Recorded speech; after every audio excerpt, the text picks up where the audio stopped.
Right, welcome back. You're still watching Prime Biz, and we're focusing now on the financial services sector, which is slowly transforming. It is nowhere near enough, though. That was heard at the Banking Summit hosted by the Banking Association in Johannesburg today. Well, the finance sector has long been criticised for the pedestrian way in which it empowers the previously disadvantaged. The Banking Association says it has taken a decision to become more intrusive and active in transforming the industry.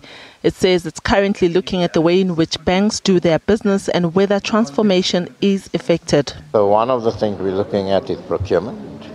Do they actually manage their procurement in a way that enables entry of SMEs or blocks entry of SMEs? So we're busy pulling together a team of the heads of procurement of probably 10 of the banks.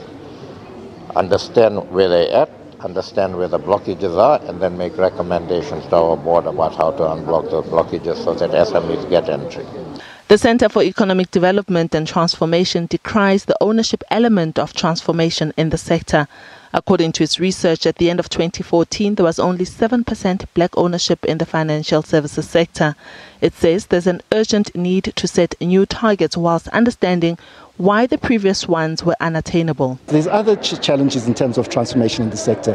There's whole issues of bank lending to small businesses, black-owned businesses. I think the contribution of the sector towards bank lending has been pitifully low, and I think at the summit they must address this issue. Issues of targeted investments, issues of, we talked about employment equity in the banks has been very slow. The top management, the senior management of the banks is almost entirely white.